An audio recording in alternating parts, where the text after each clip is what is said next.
Project Camelot, and we are going live with Mike Sparks talking about James Bond and the right stuff. It's basically a conversation about NASA, James Bond, Ian Fleming, and the secret space program.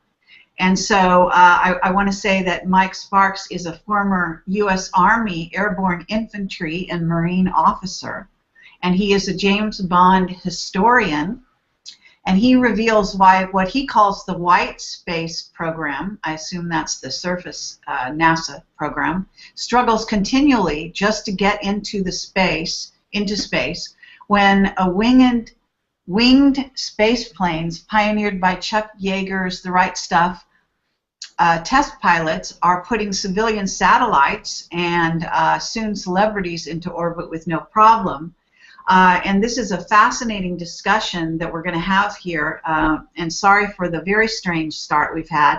We have not been able to publicize this, so if anyone finds this, if our producer does share it at the last minute, we might get a few stragglers in, but this will go onto YouTube and then it will be broadcast on my YouTube channel, so people will be able to see the broadcast. We had all kinds of very anomalous sound issues initially. Very sorry for that. Okay, so Mike, welcome, and I'm going to put the camera on you here, so you are our broadcasting. Right. Thank you. Do you want to? So today we're going to talk.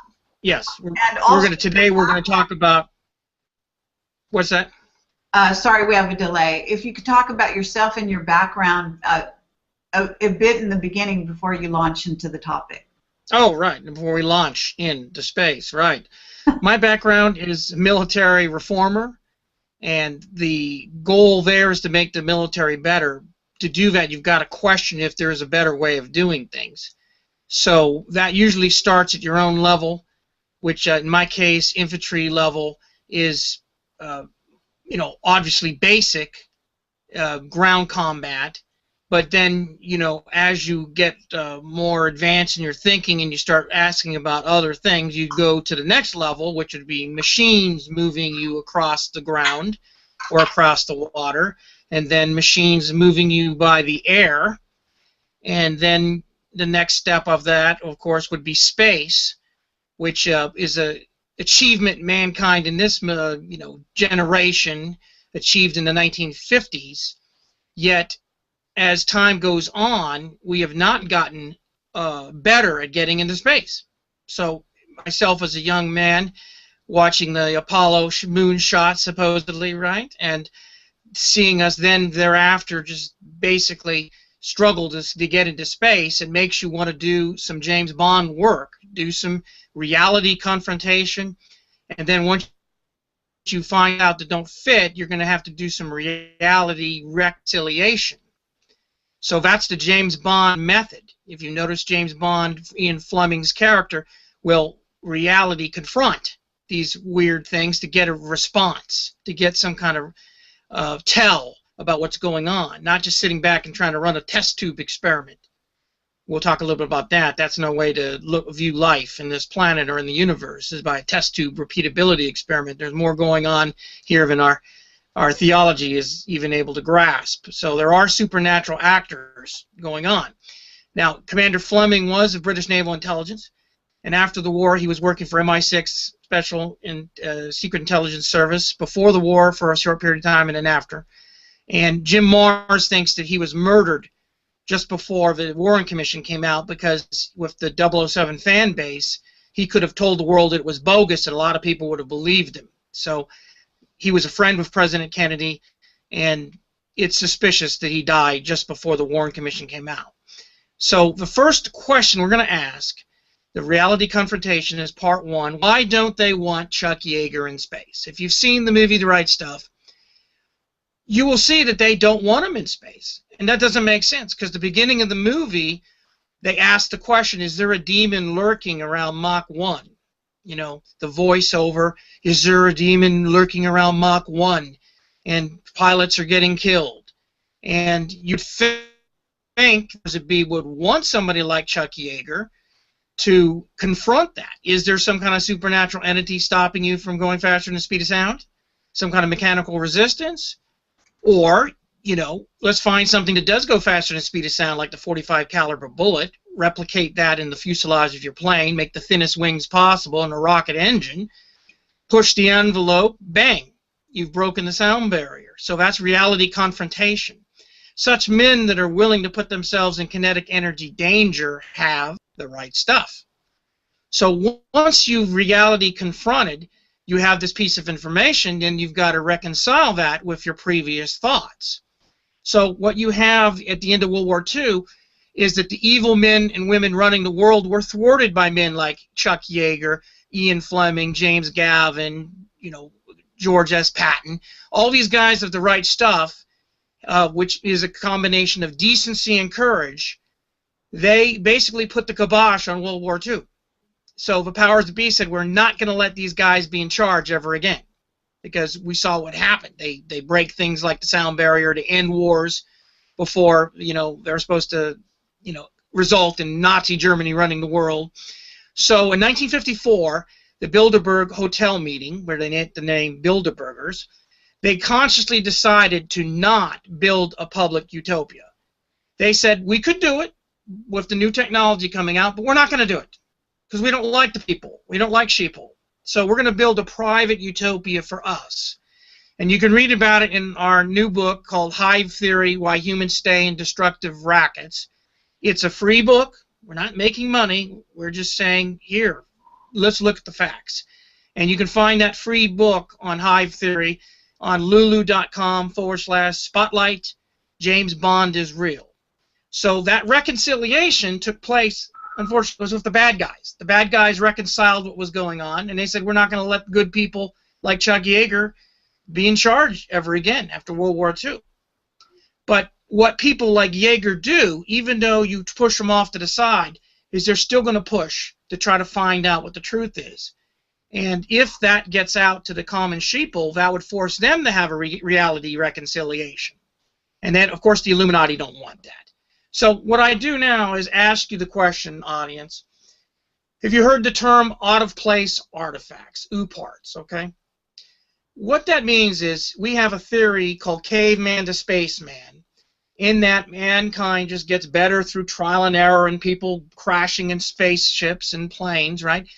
But there's a bunch of things that we've discovered that don't fit into that theory. And I'm going to use one example. There's an aluminum ingot that was found near a dinosaur bone, when aluminum wasn't supposedly discovered until the 1880s. Now, in law, we say fraud vitiates everything. In other words, if you find one case of somebody lying to you and the other side, that's it. You got to throw the whole case out, right? But why doesn't that operate in science? It should, because if you found an out-of-place artifact, you damn well need to reconcile it with your reality worldview, okay? And there's thousands of these OOPARTs. You know, they've got computers that were, you know, recovered from sunken Greek ships and batteries and all that stuff. And it's not happening. The reality reconciliation is not happening. And that's one of the faults that we and all will call this the paranormal world. The people that are looking into this stuff are saying, look, life can't be boiled down to test tube experiments of just nature. There are supernatural things going on by supernatural actors, and you have to be factored in. They're happening. And so you've got to factor it into your worldview. Well, there goes, crash goes your secular worldview. It just doesn't work. It doesn't match what we see, see in reality. So theoretically, there could be a demon at Mach 1, stopping people from going faster than the speed of sound. But that guy would have to be goaltending. Everywhere on the earth, demon would have to be goaltending mankind and not letting him, go past the speed of sound. Not likely. But that doesn't mean. So the best way to look at life is as a crime scene, not as a test tube experiment. There's a combination of natural laws that are always taking place, that we got them from a lawgiver, but there's also the possibility of supernatural things injected, right? So that there's the Bermuda Triangle. There was another triangle out in Japan called the Devil's Triangle. One guy in a show that's very highly recommended, you should watch, is called Beyond the Devil's Sea. This guy said that all we know about the Derbyshire, this was an English iron ore ship, was the last sighting of it was an oil slick. He took that oil slick and gambled, put everything behind it, got the families that were missing loved ones and to fund an expedition. He went to that oil slick, and he found the ship. He found the iron ore ship, and found that the way that the ship was destroyed was the waves were too long. The waves from the tsunami were so long that they crushed the front part of the ship, and then the second part of the ship, and the third part of the ship. So he reality confronted the situation. And then he reconciled his reality and said, well, at least this isn't one that, was destroyed by some kind of demon or supernatural presence. But see, we don't have that going on in this generation. Such men that will reality confront and then force a reconciliation, they're very dangerous. So intellectually curious and confrontational men like Jaeger must not be allowed in space. So the Illuminati must have came up with a way to suppress these men with the right stuff from getting into space. That's what you see the evidence of. You see that there's a fake space program that has deliberately handicapped us from going into space by a deliberate, dangerous inefficiency. Okay. Now, the book and the movie Right Stuff is a brilliant movie and book, and it's got lots of clues being given in the book and the movie. So in 1947, you have the movie beginning with the 1947 struggle to get past the sound barrier. And then as the movie goes on, we try to double the sound barrier speed and triple the sound barrier to about 1956. So remember 1956. Okay? Then the movie changes, and it shows the Russian cosmonauts launching Sputnik in 57 the next year, causing a Red Scare. But even in the movie The Right Stuff, you'll see a smoke-filled room with obviously President Eisenhower and German Nazi rocket scientist von Braun in there, saying we could have put the satellite in orbit a year or two ago, but we kept giving the budget to the Navy. And that's true. I found that independently true in General James Gavin's book, War and Peace in the Space Age, which he wrote in '58 and discussed when he retired from the U.S. military, Department of Defense, is that we basically knew that the Russians needed to handicap help. So we basically gave the money to the Navy, which was incompetent to get into space with satellites, and that gave the Russians a chance to put Sputnik, and then everyone's scared, and that boosts our budget. You see, it's an insider game of collusion where the Illuminati, if necessary, will let the enemy have some help to scare more money out of the sheeple and to further along their, Hegelian dialect, which is problem, reaction, synthesis. Make the problem, overreact, force people to compromise, and it's all what they wanted to do. But what's highly interesting is that the Rockefeller Illuminati run the FBI, and they were harassing the Rothschild-Bauer German-Jewish Illuminati rocket scientist named Jack Parsons, who was using solid rocket fuel. They harassed them so bad that one of the guys in the group named Tsien, right? I'm not pronouncing his name right, but it's Tsien, he defected to Red China to start their own nuclear ballistic program. He was a red, white, and blue American helping us win World War II, and then the FBI starts harassing him. Next thing you know, he goes back to Red China. And that's more of that collusion and instigating the other side. And I think that they murdered Jack Parsons. He was working in his garage one day, boom, no more Jack Parsons. But Jack Parsons was doing that weird sex club, religious, we'll call it franchise from Aleister Crowley, right? So he was doing all this Illuminati, Rothschild, sex-obsessed stuff, and I think that the Operation Paperclip with Werner von Braun using liquid rocket fuel as their way, deliberately pushed him out.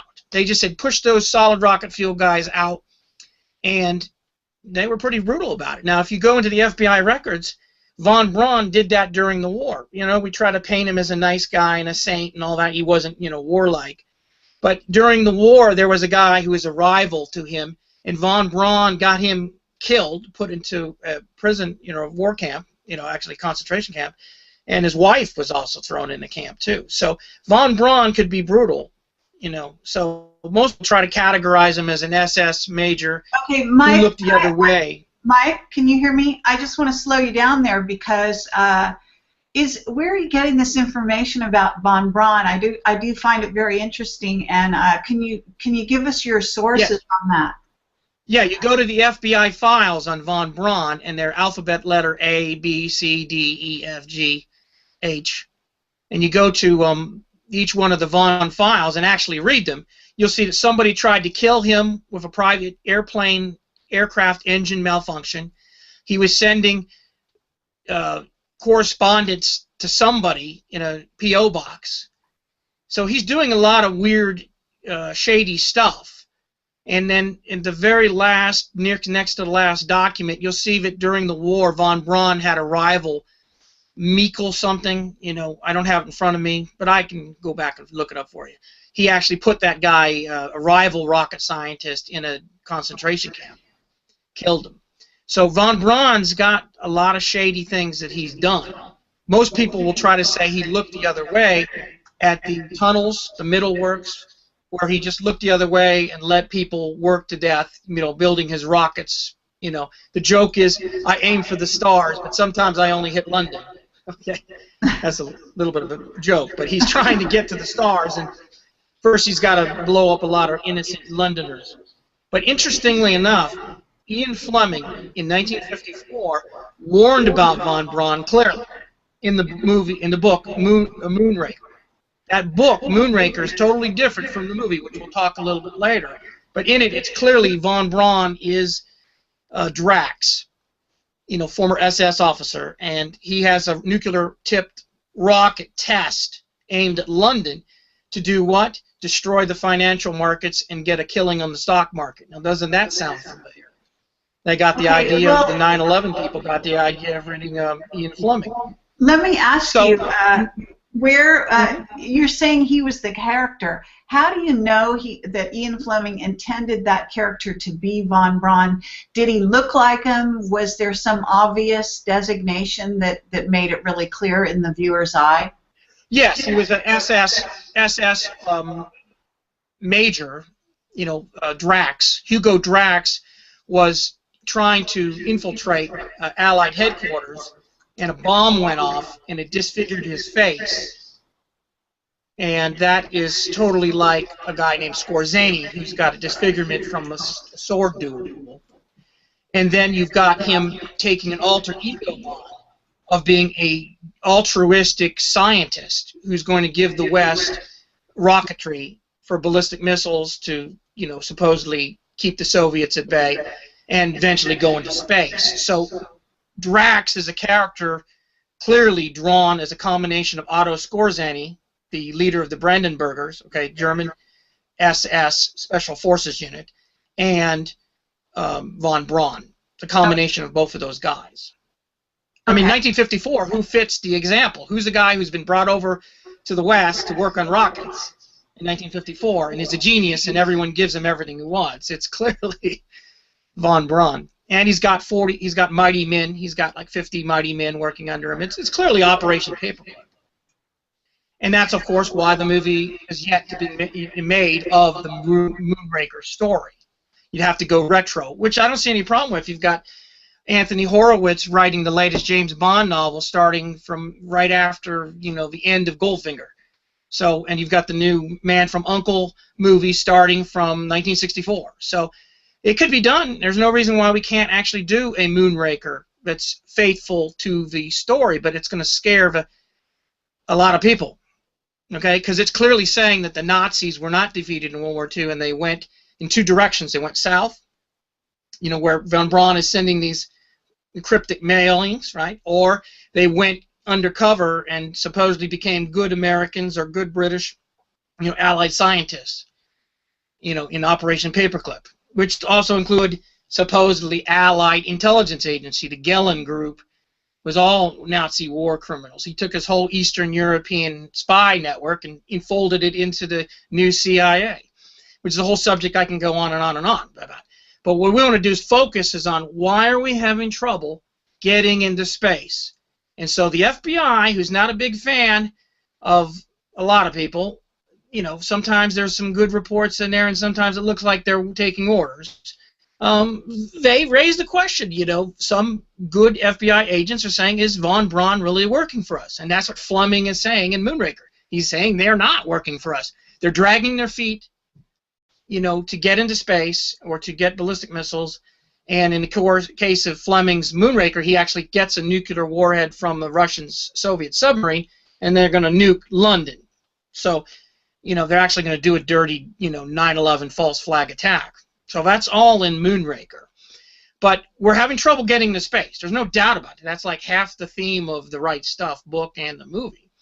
So everyone's demanding that we get into space, right? So they go to Edwards Air Force Base, and they refuse to use people like Yeager because they say he doesn't have a college education and you have a hard time with security clearance. Well, if the FBI is harassing you, your security clearance is going to be screwed up. I mean, they're going to find some kind of make-believe or make some make-believe about you to ruin your security clearance. That's nonsense. But if you look at the whole truth, though, it's a very terrifying thing. And this is, I'm going to tell you something here nobody else has figured out. Do you know that while the Mercury astronauts are being selected in 1958, it's in the movie, you've got Scott Crossfield and Yeager, played by Sam Shepard, holding a model of the X-15, which, since we're out of slides here, I got my little model of the X-15 right there. Can you see that, Gary? X-15? Can you see my X-15 model? Are we good, Kerry? Can you see my model? Okay. Yeah, can you hold it to... Okay, there's your X-15. Yeah, okay, great. That's great. Thank you. Okay, here's the part that's going to shock everybody. This X-15, right? Rocket plane was carried underneath too, and then it shot into space. That's right. While they were nominating the Mercury astronauts, the X-15 could have went suborbital into space, but they deliberately didn't. They had 15 go for speed for the first 2 years. So I think that the movie is trying to drop a hint here, because here's Sam Shepard looking at the X-15, and then he's got a smirk on his face saying, you know, we can go into space from an aerospace plane. In other words, use the wings of the airplane to get as high as you can with the air, and then go the rest of the way of space, not blasting off from 0 altitude and 0 speed on the launching pad. You see that kind of a handicap? That's absolutely nuts. So they could have went into space with the X-15 in 1959, before we even had the Mercury space program. You see where I'm getting at? The NASA space program is a sham. It's a deliberate, inefficient way, dangerously inefficient way, to get into space. And you see later in the movie Gus Grissom having a suborbital flight, right, with a rocket, comes back down. The blast from the hatch bolts cause a, you know, panic attack. They disgrace Gus Grissom, making him look like kind of a coward, and he was just worried about souvenirs in his spacesuit and all that. But the truth of the matter is Gus Grissom was an engineer. He's a guy who's saying, hey, this is not sound. You know, why aren't we going in the X-15 into space? You know, why are we not taking the X-15 and putting a bigger rocket on it and going into space? Why are we not using the X-20? Gus Grissom was in the X-20 program. And what that was is a space plane that would be on a rocket. So it's a combination of a rocket to get into space and then re-entry with the space, the aerospace plane with the wings, the X-20. That was canceled. Do you see where I'm getting at? They don't want military people to get into space, because military people are going to ask the hard questions. They're then going to overcome the problems. They're going to make space routine to get into space. They don't want space to be routine. So what do you think happens to Gus Grissom? This is a rhetorical question. Most people should know. Yeah, he was burned up in Apollo 1 fire. Yeah, very, right? Very. Well, let me ask you something, because I've actually got a recent letter from Captain Mark Richards, who worked in the secret space program, and he's writing me from prison, talking about some very interesting situations going on with regard to the secret space program, the one that's secret, and NASA, and the fact that NASA, in what is in essence the commercial sector, is having failure after failure in trying to get into space, and he lists all the problems they've had. And basically, also in terms of a telescope that they were going to try to build. And then what happened was the secret space program had 2 leftover telescopes and gave them to NASA. And, yeah, go ahead and fool around with that. Mm-hmm. I mean, basically telling us, signaling to anyone who has half a brain that what are they doing giving away 2 telescopes unless they've got some very sophisticated technology out there that they're not sharing with us. So yes, right, it's technology that will get into a high orbit without any problem. Right, and so even Mark Richards is talking about that the military. You're calling them military, but are we really talking about military? Are we talking about NASA and and the commercial space program, so to speak? Well, I'll define my terms. Okay. What they don't want are the Chuck Yeager types in the military getting their teeth into man in space. So they don't want military men going into space because they're going to make it routine. They're going to, even though they're working with an inefficient means, they'll make it work. And then they're going to once they're routinely in space, they're going to get to the bottom of things. We know about the Black Knight satellite, right? In 1962, we got this piece of junk, whatever, that's been lurking in the space, low orbit of the Earth. Well, Chuck Yeager and Crossfeld and these guys, they would have taken a damn X-15 with missiles to that BKS, and they'd get blasted out of the sky. They'd get an answer, okay? You see what I mean? They will confront reality and get to the bottom of this and just, I don't know what that BKS is. I don't know, maybe blow up the pixels a little bit. See, that's that scientific method. No, we need James Bond, Chuck Yeager, reality confrontation. And then we'll get some answer, and then we reorganize our reality. All right, but is Chuck Yeager part of what sector? Because he's technically he would be in the commercial sector, I believe. He's not secret space, yeah. He's not. No, he was when he was on active duty. He was he's the face of the white space program that's trying with bad technology to overcome it. Meaning NASA. Meaning NASA. No, United States Air Force. All right. All right. Test pilot school. There's Navy guys in there. Don't get mad, Navy guys. Okay, Navy and Marine guys in there. But the test pilot school is asking the question, and I'm going to get to that later. But 12 pilots in the X-15 made it into space. Because you could, with the X-15, once the Mercury astronauts got into space, they said, okay, X-15, go for altitude. And they got into space. See, that's the dirty secret. The X-15 did get into space once, the guys that were designated, the NASA guys, got into space. Then they said, you guys can do whatever you want over there at Edwards. Nobody's going to give a damn. No one's going to know about it. So if you want to go into space and get your little space astronaut wings and pick up chicks at the bar, okay.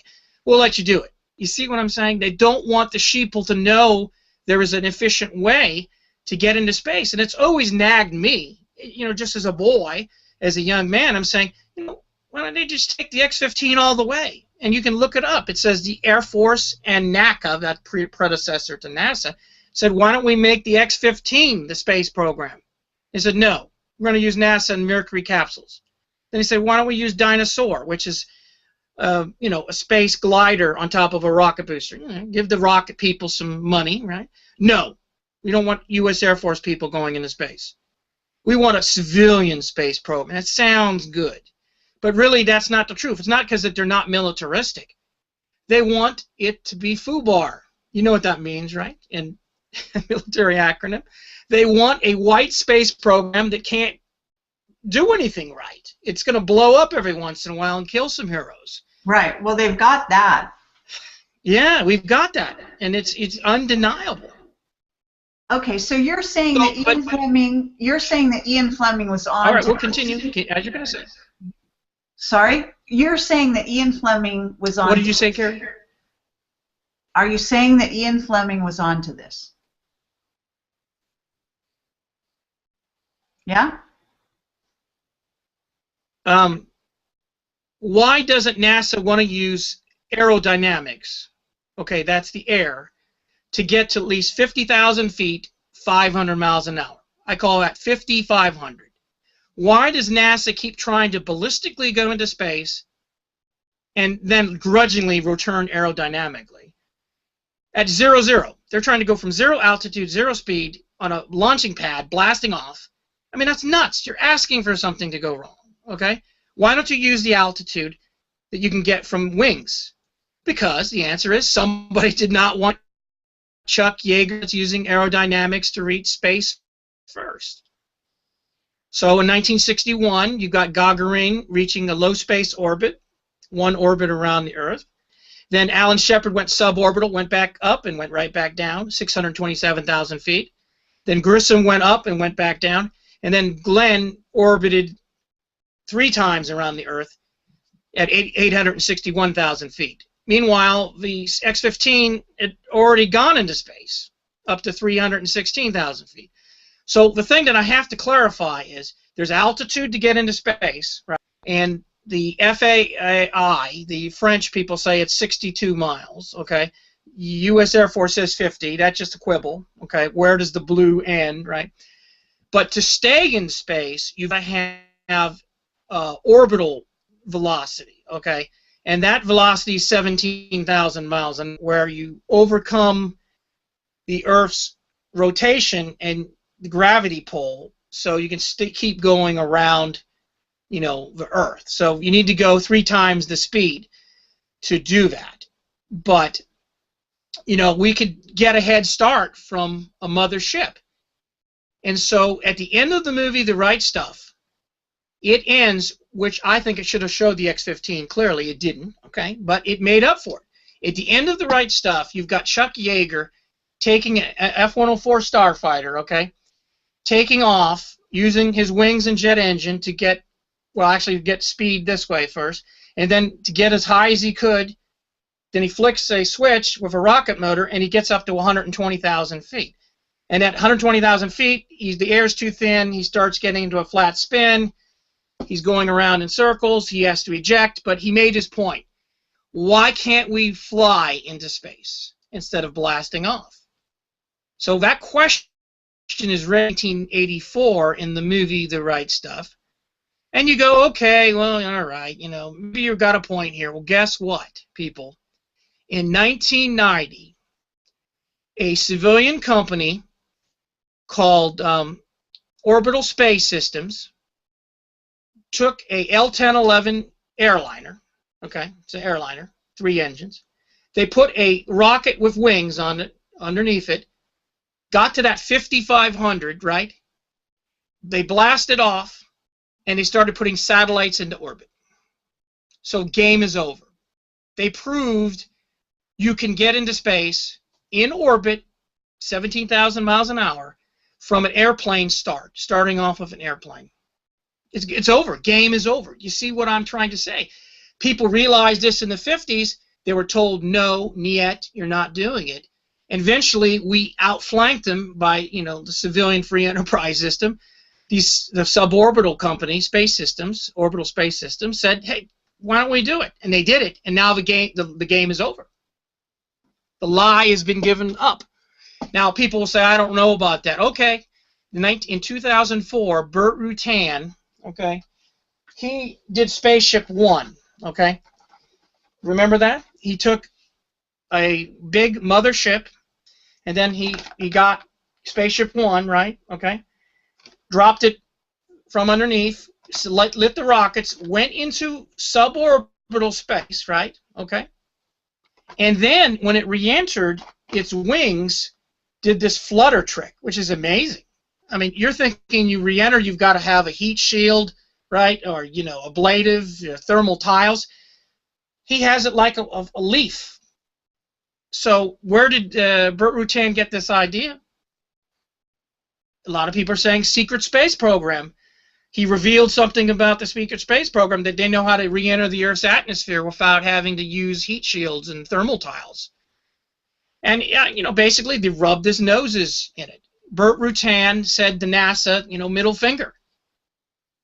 you can't say that we can't get into space easier by using aerodynamics, you know. And then I warned everybody. I said, hey, you better have good security on this Spaceship Two thing, because they're not happy. The Illuminati don't want sheeple in space. You know, reality was confronted. They forced a reconciliation of reality, and they're not happy. And look what happened just a year ago. The Spaceship Two, which is bigger, and it's going to put Tom Hanks and his wife, you know, Wilson and Brad Pitt and Angelina Jolie, they're all got tickets to go into space to get these, you know, nouveau rich people into space. We had an accident, supposedly. They said that the pilot accidentally hit the lever to turn the little, you know, flutter wings. I mean, come on. Basically what happened is they wanted everybody dead, and no dead men can't tell tales, right? But by a miracle, so we talk about, is there a demon at Mach 1, right? There's also angels out there. For some strange reason, the co-pilot survived the Spaceship Two catastrophe, and he you know, broke away from the cockpit and fell in free fall and waited till he got the thicker air, and, you know, I don't know if it was automatic opening device or he pulled his ripcord, but he survived. And the co-pilot told the NTSB, F you. The pilot did not hit the lever. Okay, but the NTSB doesn't care. They're saying pilot error. Because the Illuminati do not want sheeple in space. It's clear. But the pressure is there. As technology gets better, even with bad technological approaches, you see what I mean? The pressure is getting there. I mean, we're overcoming these problems, and it's going to be harder and harder to deny the common people access to space. But they're dirty. They're not above sabotaging things and murdering people. Sure. Stop them from going into space. Absolutely. Okay, so I want to bring you around to a couple other subjects, but I want to make sure you got your main body of what you want to say out there. So do you want to go back over the Ian Fleming stuff that you started out with, or can I start off on it? Yeah, I'm going back right now. I'm going back right now. 1956, I told you, was a key year. We're going to go back to it a third time, but first I want to go back to, you know, Moonraker, the original model Moonraker. Compare that to the 1979 movie, where it begins with a space shuttle on top of a 747. Now, if you people know what that means, is that when a space shuttle takes off 00 from Cape Kennedy, it re-enters at Edwards Air Force Base, the world's longest runway, right, dry lake bed. They then need to transport the space shuttle back to the launch pad. So they put it on top of 747. But in the movie Moonraker, which most James Bond fans hate, well, if you ask most James Bond fans, they hate Moonraker the worst. And it's because it was definitely far-fetched and ahead of its time. But it began with the 747 that's transporting, you know, the Moonraker shuttle. The two guys get inside the shuttle and turn the engines on, and they blast off from the 747, causing it to crash because it's got a single tail and it causes fire and blows up. That's kind of ridiculous, right? But you got to look past these movies as just pure entertainment, you know, whether it's ridiculous or not. They're trying to tell you something. So the writer of this movie wasn't Richard Maybaum, but it was Christopher Wood, the only time he wrote a script for a James Bond movie. And Christopher Wood is saying, look, why don't we get into space with a mothership? You know, why don't we blast off from a 747 and get at least 5,500, right? And so that's what he's saying. Not whether, you know, it's realistic that we're going to move a space shuttle from one part of the country and have any rocket fuel in it at all. We wouldn't. You know, we're trying to make it easy on the 747. But you see, you got to look beyond the face value ridiculousness of it. And then the movie we're going to get a little bit later also has another dire warning. And I don't get ahead of myself, but see, in the second part of this program, we're going to talk about the real space program and the real meaning of what Moonraker, the movie, is trying to say. Now, we all remember the horrific 1986 Challenger space shuttle explosion. I mean, it doesn't get more visual than that. But basically what happened was they could not take off from the launch pad. Once they put the space shuttle together and put a giant liquid oxygen tank, the damn thing would not get off the launch pad. It was not generating enough thrust. So they had to take the Jack Parsons solid rocket fuel boosters, strap them to the side, totally unsafe, it's dangerous, engineeringly unsound to be at the same level. Everything should be on top. You know, if you're going to put a orbiter on top of a booster, you should be on top, not right where all that liquid oxygen is flaking off, ice. So of course it's going to blow up eventually. And that's part of their game plan, is to make the sheeple think it's hard to get into space. So there's no long-term observations about what's going on in space. But also you have the 2006 movie Superman Returns, and you also shows an airliner at 5,500, but the 747 has twin tails, so the rocket thrust from this space shuttle isn't going to burn the plane, the launch plane. And I propose we do that in my own James Bond story called The Bell Tolls for Thee. The Poppy is Also a Flower, which you can get at lulu.com, Spotlight, Bond Girls Canada. But basically, I say we should have a 747 for F-35 strike fighters. The F-35 is such a fuel hog, it's got no range. So one fix would be to make an airborne aircraft carrier for it. But like I said, who says DOD is interested in doing things smarter and more efficiently? Okay, they'd rather have us keep raising the price in the F-35 every week. So Hollywood and Pine is telling us, in 1979, before the space shuttle even took off, you got the James Bond movie Moonraker showing 5 or 6 space shuttles coming out of a Amazon South American base. I mean, we're dropping hints here, okay? The Nazis, the only thing that would have been worse is if the actor playing Michael Drax had like a Hitler, mustache. He had a goatee. But, you can't be too obvious, or people making the James Bond movies will be murdered. So the point of what I'm saying is that the best way to use rocket into space is a combination of aerodynamics, ballistic rockets, and then aerodynamics. And the answer is they don't want sheeple in space. They don't want they don't want us to realize what reality is, and of course they don't want us to survive any future extinction level events. And then the third reason is they don't want us having any fun or any glory. They don't want Tom Hanks and his beautiful wife Wilson in space. We're going to leave the better way to get into space to us. And in 1962, even the guy, Timothy Good, you might have had him on a program.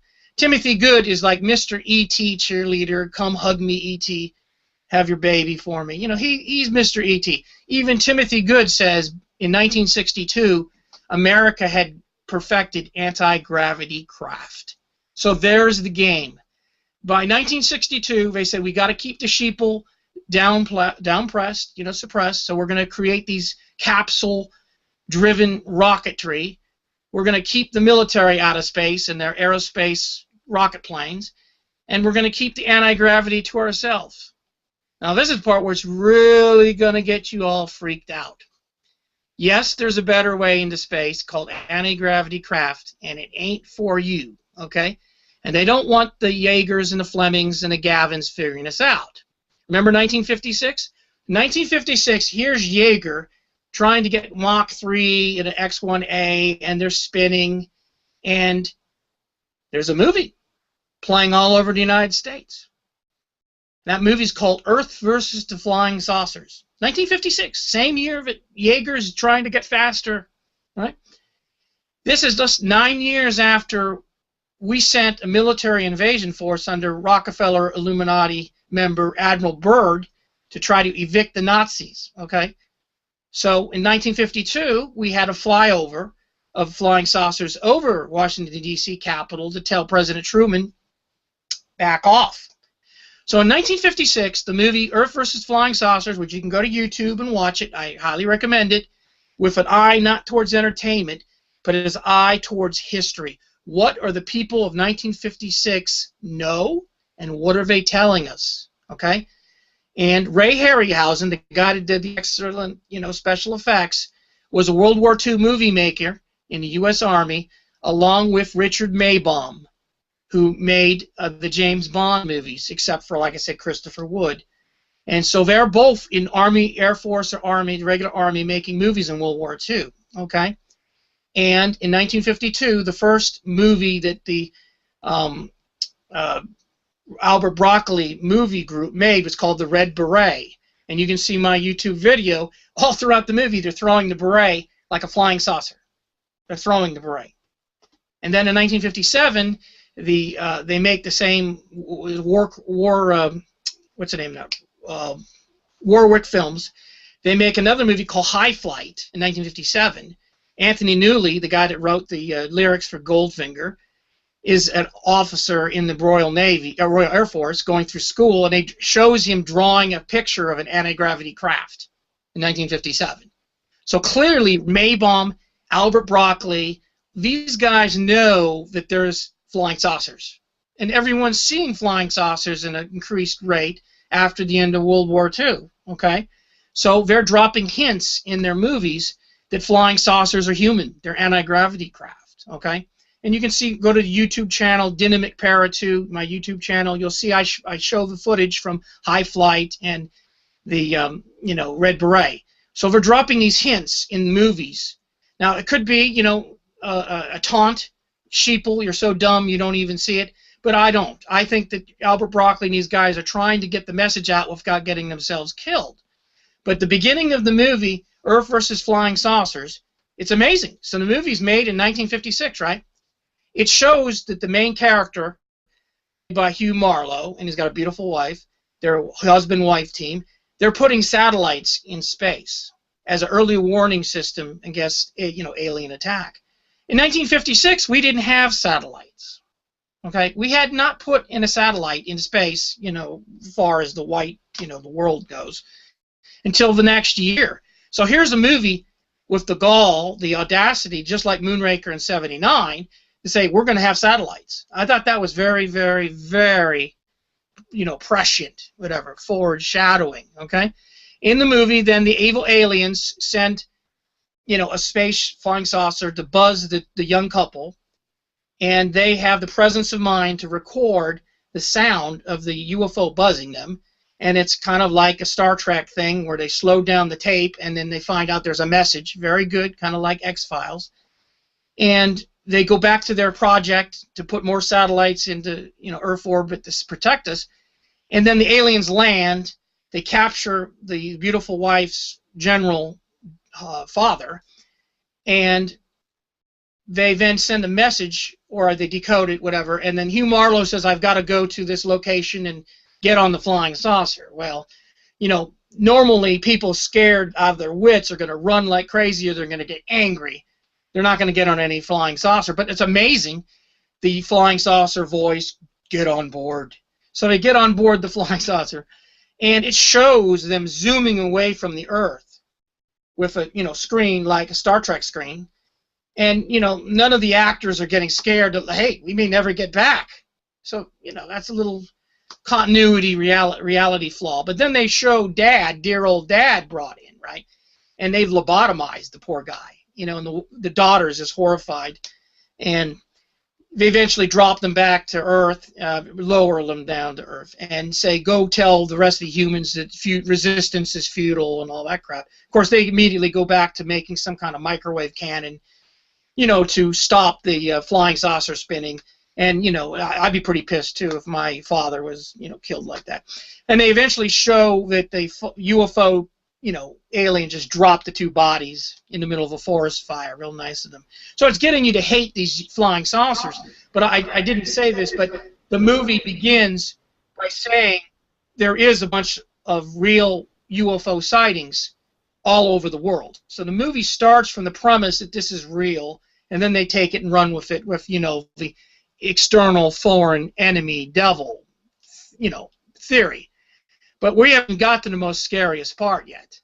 So we're watching Earth versus the flying saucers, right? And they're testing their early microwave cannon out, right? And an alien lands, and he's got this spacesuit, silver spacesuit. It's a black and white movie. I guess assume it's silver. And it looks like the guy from the, Buck Rogers TV show, BBBB, the guy with Mel Blanc voice, that little sidekick. It's probably where they got the idea. But anyway, they knock the guy unconscious, right? They pull the helmet off of the gray ET, right? 1956. Guess what the head is? it's a gray alien E.T. And you can freeze frame the film, watching on YouTube. You can see it. There it is. How did Ray Harryhausen know to depict the aliens as big-eyed gray alien, mosquito eyes, whatever you want to call it, ETs? The gray alien ET thing didn't start becoming popular until the late 1970s, okay? With the, Roswell incident. Okay, that's a very good point. So where are you going with this? Are you basically trying to say that the movie makers had sort of a leg in, that they basically were being informed as to what was coming, yes, just like we know Spielberg was, but you're talking even earlier than that. So is that your premise? Right. Yes, and I got smoking gun proof. Wait till you see this, okay? You can go to MI7, which is our, James Bond Facebook page, and I've got it posted there. I've got the smoking gun. We're getting to the smoking gun. But I believe that if your anti-gravity craft are not human-powered, they're aliens, are actually fallen angel satanic demons. So taking that, James Bond, citizen James Bond reality confrontation, I go back to Harryhausen and say, what's his background? Harryhausen lived in London, England, which is the home of the Rothschild-Bauer Illuminati, the Temple of the Golden Dawn. Illuminati defector John Todd, who I actually saw in person in church in the late 1970s, he said that the Rothschilds, when I mean the Rothschilds, the #1 guy, actually talks to Satan himself.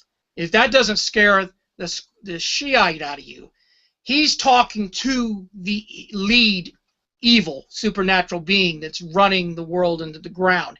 He's talking to them, okay? Harryhausen could be a member of this satanic coven church. But it gets worse. It gets better. If you want to be scared. Okay. Can I okay. Because Mike. Okay. Hold on. I want to ask you how you know that Rothschild is talking to Satan. What is this person's name again? Who was claiming? John Todd. John Todd is not his full name. Collins is his full name. John Todd Collins. Okay. Was a defector from the Illuminati, and he went around churches saying things. Now, a lot of people try to undermine him because he backslidden and started sleeping with some girls or whatever. But that, just because somebody's backslidden doesn't mean that what he's saying isn't true. That's just character assassination. And everything that he said about the Illuminati has checked out. And he says that his sister would just, as a joke, go into Ohio and conjure up demons to make themselves look like UFOs, just to give people a thrill. So I say that most UFOs are actually human anti-gravity craft at the ratio of 75%, and I think 25% are supernatural fallen angels fooling us. And, that's where the technology came from. We had the people in the Vril Society that had seances with the hot chicks with the long hair, Maria Orsic, and all those wonderful gals are having seances, and they're saying build anti-gravity to get into space and into the air. Don't try to use pressure air differential lift, and people like that say, hey, you're giving me technology, I'll sign up for it. That's why most humans are. They don't understand there's a price to be paid. And it just so happens the guy in that Golden Dawn Temple, church, if you want to call it, Aleister Crowley, helped Ian Fleming con the #2 Nazi, Rudolf Hess, to fly to Scotland, which is amazing. He was a pilot. On a peace treaty, they captured him, threw him in the Tower of London, and then later on they threw him in the prison in Germany, West Germany, and they never let him out. They kept him there until he died in '89 under suspicious circumstances. All right, we're finally going to let you out, Rudolf Hess. And then he gets strangled by some piano wire. Thanks. But why are they keeping Rudolf Hess locked up? Slow down. So, so you have Ian Fleming working with Aleister Crowley, you're saying, to take a Nazi, to put him in the Tower of London. So what was the motivation? Right. Why did they do that to Hess? Okay, well that's cool. I mean, we're digression here. Hess may have really been on a real peace treaty, and they didn't want peace. You know, Plan A of the Illuminati was Germany and Russia were supposed to go at it, and everyone makes wonderful war profits. So it could have been a restoration of Plan A. But Plan A got disrupted because somebody told Neville Chamberlain, the Prime Minister of England, that he was a P. Okay, he's a wimp, coward. You know the P word. And that so enraged him, he said, we're going to defend Poland. And the people that told him that were MI5. MI5 is like the FBI. They're supposed to be internal security. You know, so why is Neville Chamberlain listening to MI5 about foreign policy? You should be listening to MI6 about foreign policy. It's a mystery. Why did Neville Chamberlain promise to defend landlocked Poland? Okay, it's stupid. What that did is made Hitler go west instead of east, according to Plan A. So now we're in the middle of Plan B, okay? Aleister Crowley, in the middle of Plan B, is going to lose his Temple of the Golden Dawn, all of his chickies. He's going to lose all of his power. If Nazi Germany invades London, it's going to be curtains for him, okay? So, yeah, Aleister Crowley's going to help Fleming defeat the Nazis because the Nazis got misdirected, okay? I don't know the answer to that. I'm being honest intellectually. I don't know if God himself misdirected them into Plan B. Or, it was just a typical Satan con. Haha, you guys think you're going to make massive war profits. Wrong. We're going to firebomb some of your cities, too, and see how you like it. But it's coming to a point here. Aleister Crowley, in 1918, went on an excursion to the desert, and he met an alien being called Lem. So in 1918, he starts talking to this alien, and it's the guy with the big head and the alien bug eyes. So Aleister Crowley could have told Ray Harryhausen what the ETs look like, because Aleister Crowley did not die until 1947. Okay, just a power, the word of mouth. Hey, are you going to make a flying saucer movie? Cool. Hey, this is what the aliens look like. Hey, thank you. Because it's a matter of fact that Harryhausen talked to the UFO contactee George Adamski to get clues on how to make the flying saucers. So, Harryhausen's doing his homework. Okay, but it gets even worse. The smoking gun is coming. Wait for this. We find out that Ray Harryhausen is pals with Satanist Ray Bradbury and Forrest Ackerman. All right, they're pals for their whole life, okay? I found a picture of Ray Harryhausen at a party with Church of Satan members circa 1972 with Forrest Ackerman. Smoking gun. Ray Harryhausen was a Satanist. I've got him at a Church of Satan meeting with some hot chicks. Hey, sounds like a good plan. Ray Harryhausen was on the inside knowledge. He's got the inside knowledge of what the aliens look like, they're demons. And, the military-industrial complex has got inside knowledge, we'll just give the Nazis the credit for this, okay? All right, there's some people who think we were started early with, anti-gravity too. Bill Lynn thinks that.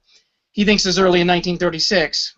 He thinks that von Braun knew about anti-gravity. Oh, I mean, Tesla. But, hello, Tesla. Yeah. I haven't gone after Tesla because I admire him. He might have been a Satanist. Tesla brought anti-gravity to us even before the Nazis. Yeah. Bill Lynn goes with the Tesla electrogravitics line of thinking. But the point is they're getting supernatural help. Okay? They're saying, we'll cut a deal. We're going to, thumb our nose at God. What are you going to give me in exchange? Women with nice chests, and we're going to get some technology. Okay, sign me up. And so Harryhausen, died, doesn't live forever, right? And you go to the blog, the Church of Satan blog, and there it is. They've got a glowing tribute to Ray Harryhausen, and he's got his little, stop action figure, skeleton figure from Jason and the Argonauts. I mean, it was lovely stuff. I'm sure anyone listening to this will buy that Harryhausen is a Satanist based on the information you're giving us, and he made movies on top of it. Nothing unusual in that even today. But where are you going with this in terms of once we're convinced that Harryhausen is a Satanist, then what? Well, we've got to know about the anti-gravity craft, because if you then go into his movie, versus the flying saucer with the eyes that he's, leaving breadcrumbs. It's obviously breadcrumbs for the decent people. He could have been a decent guy, like Ian Fleming, giving away secrets, or it's, Kilgore was there, or mocking the sheeple for not figuring this out, which they call revelation of the method, right? So it could be that too. But in this scene, when the UFO invites Hugh Marlowe and his hot wife on board, they say that it's an anti-gravity craft. So the craft also rotates, in the movie. So that's giving you the idea that maybe they're circulating mercury as one of the methods of anti-gravity negation, like that, right? But the point of that is that if you look at it not as entertainment, but as a very dangerous game that they're playing of either revealing or mocking us, the movie takes on a very scary turn to it, which is that we have a secret space program. We have, since 1962, perfected it, and that's independently verified. You can go out to Area 51 and see in the distance, and you will also notice that the spaceships are getting bigger. The anti-gravity craft are not changing that much in their appearance. They're getting bigger, and that would indicate a transport function. Now, I have videos on YouTube where I talk about this. There's a very hard problem here, is how do you weaponize something that's got an anti-gravity field around you? Harryhausen just puts a dish in the bottom and just shoots the death ray. But that would disrupt the anti-gravity field. I say that it's a problem.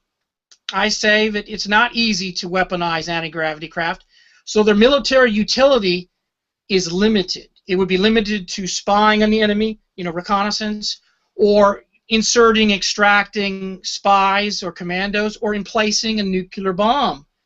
So Ian Fleming, in Thunderball, he calls the ship the Disco Volante. Why?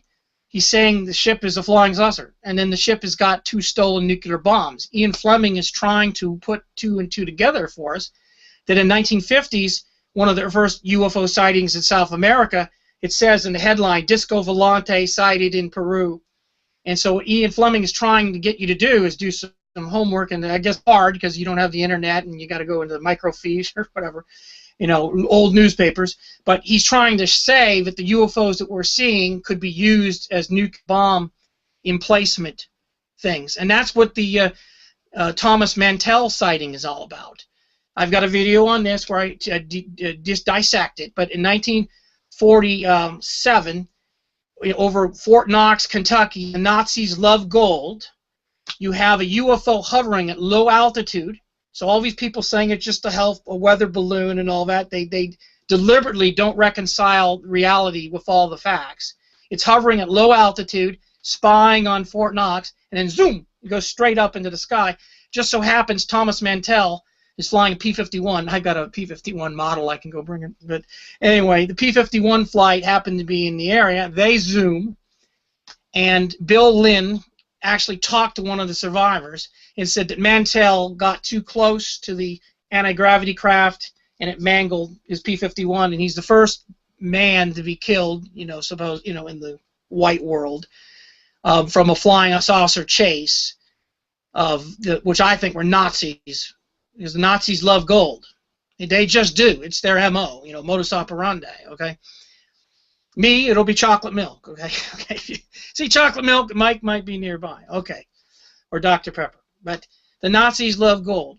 So you have these sightings in the early 40s that are, demanding an explanation. Now here's the part that gets really interesting. In the movie The Right Stuff, John Glenn's heat shield is about ready to come off, okay? Remember I said that, the first question is, are there demons out there at Mach 1, right? The movie The Right Stuff has it, and at first when I saw it, why did you include this? All right, it's there. John Glenn's heat shield's coming off. He's going over Australia, and his buddy is there to keep the radio relay going. And they light a bonfire, the Aborigines, and the sparks, pardon the pun, okay, pun intended, go all the way up into space. And it's true, astronaut Glenn saw sparks in space, and he brought Tang out there too into space. Right, I like Tang. Anyway, his heat shield held on, and he didn't burn up. Okay, unlike what happened to Columbia Space Shuttle in 2003. So I'm saying that there are demons and angels out there, and the people with the right stuff are the people that are going to have to reality confront them to find out if they're angels or demons. Okay, that's one of the key reasons the Illuminati don't want us up there, because it will scare the crap out of us into believing the Bible. I mean, one of the side effects of demon possession, which I've dealt with demon-possessed people before, and I've cast demons out of people, is it no longer leaves you with an option to believe in God. It's no longer an option. It's a tactical thing. It's tactical. Demon-possessed person is going to kill you unless you say, I take charge of this room using the power of the Lord Jesus Christ, His blood, I'm a Christian, save me, protect me. If you don't do that, you're thrown through the window by some 100-pound chick. Okay? So it's not for me to believe in Christianity is not an option. Okay. It's a tactical. Mike? Hello? Mike? Yes. So I understand that you're sort of likening aliens to demons or angels, so to speak. And that's happened throughout history, and that's okay. You can it's like a rose by any other name is still a rose, all right? So let's agree, let's not get caught up in that discussion as to whether aliens or ETs are actually so-called demons or angels any more than humans are demons and angels, to be honest. But let's not even go there at this moment. What I want to go back to is where you're going in terms of the sort of surface space program and the premise that you're bringing forward here, just so we don't lose track of what you're trying to say. Oh, no, I know. I can digress, and I've talked about this other stuff before anyway. No, Okay. What I'm saying is the military technology application for anti-gravity craft is a difficult one, okay? So you see them then going another tangent, and that tangent is the giant anti-gravity craft that you're seeing. That would be a transport function, and it goes right back to Moonraker 1979. Christopher Wood makes Moonraker. The movie is not liked. And one of the things that people don't like about Moonraker is that space shuttle looks like Kmart. Like who wants to stay forever in space in that rinky-dink space station?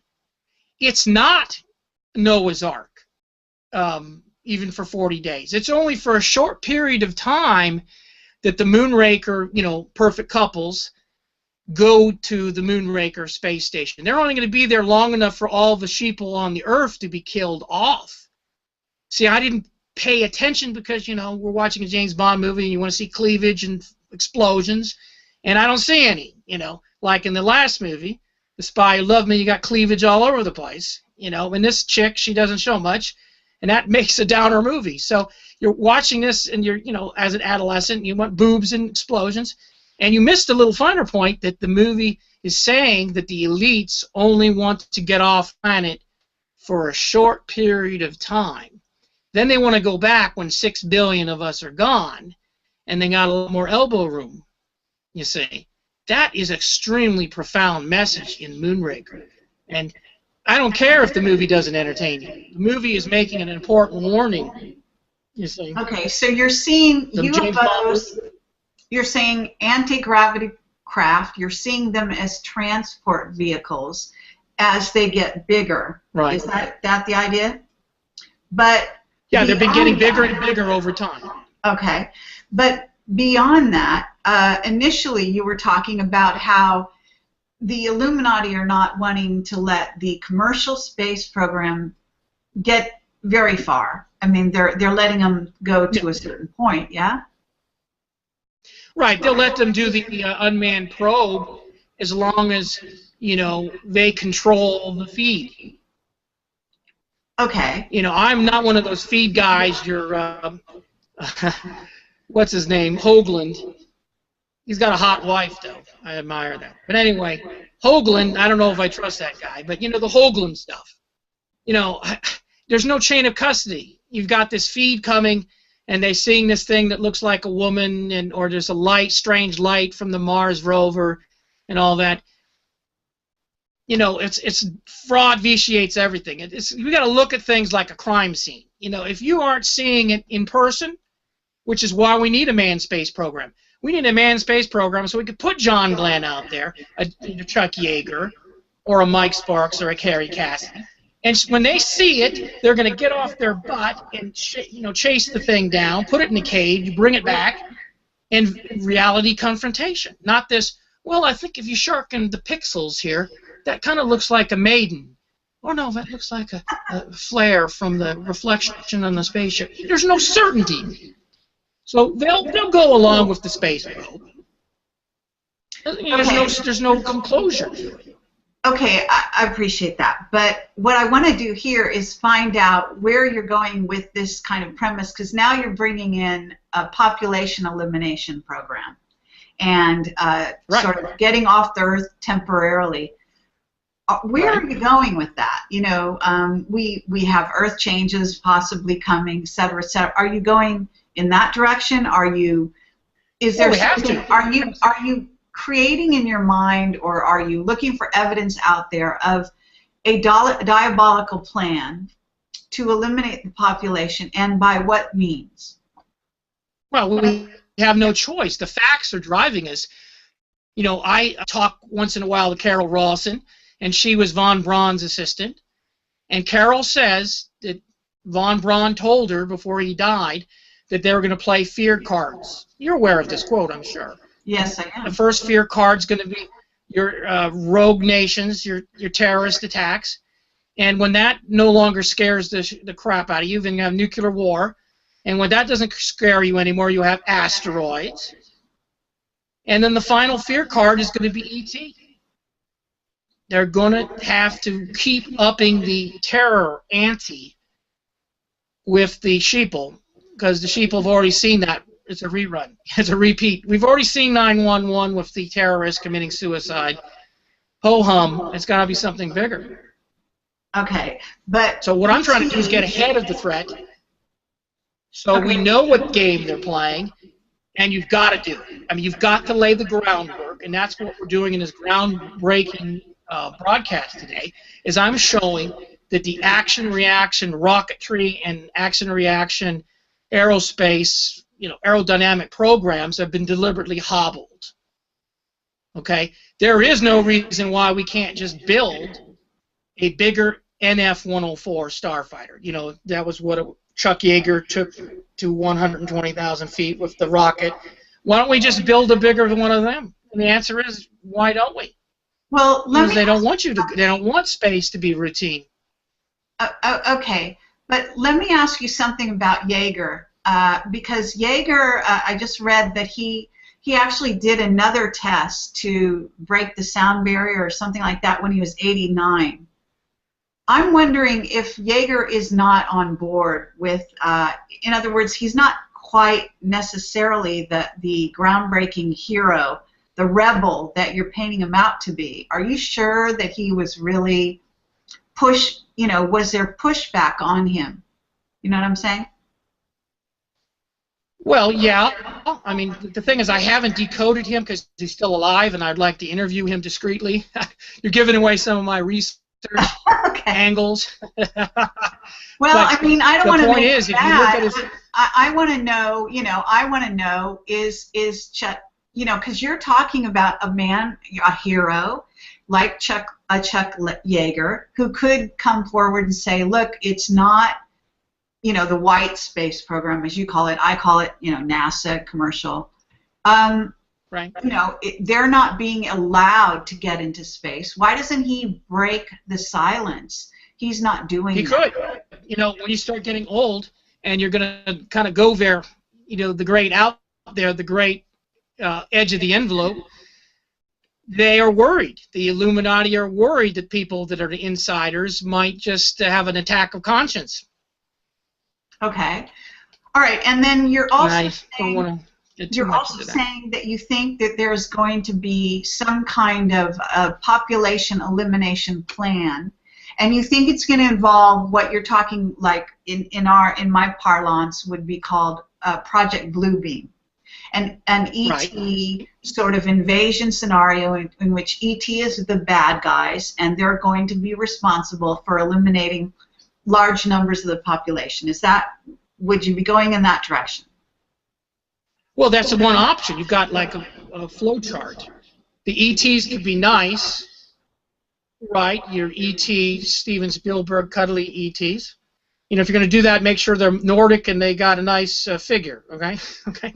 I try to put a little humor in there. But if you're also got the evil ET wire diagram, and that could be deceptive, like the Rod Serling To Serve Man episode, where Richard Keel plays the alien, and they give a book to man and say, hey, we're telling you everything we're going to do. It says to serve man. And then, you know, Lloyd Bachner gets on the spaceship, and his assistant runs up there, don't get on the spaceship. It's a cookbook. Okay? So it could be nefarious like that. Right. Or it could be terrifying like, you know, Independence Day, a shoot 'em up.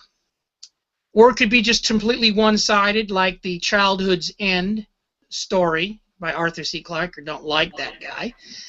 You know, we can talk about him. Sorry, wait. Why don't you like Arthur C. Clarke? Childhood's End is a great cautionary tale. Oh, it is. It's a one-sided. You know, these guys are kicking butt, and there's not much we can do about it. Well, not completely. Maybe I don't buy into read that. it in a certain way, but he was read in on the secret space program. That much we know. Oh, no doubt. And then guess who Arthur C. Clarke hung out with at the British Interplanetary Society? Werner von Braun and Ian Fleming. Okay, but So I thought that's Ian another Fleming, research trail I got to go after. All right, but I thought Ian Fleming was a kind of hero of yours. He is. He's whatever he's finding out, he's putting it, decoding it in his James Bond novels. Okay, fair enough. And by the way, I'm sure that Carol Rosen is not thrilled by your opinion of von Braun either, right? No, I just don't know if he's really a dastardly guy or a good man. But I will say this: if he says obviously he did say what he said, that does a lot of redemption. The fact that he gave us that warning of the fear cards, I'll definitely attribute that to his positive ledger, for sure. Okay, so when he was on his deathbed and telling her that fact, you forgive him at that point, yeah?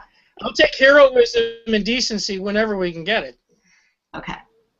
All right, I want to read you something right now from Mark Richards, a letter that I received. Unless you want to finish and wrap up your premise, because I don't want to interrupt the train of thought. So tell me where you're at. Oh, I just wanted to say one thing. There's a British GCHQ PowerPoint briefing called Deception.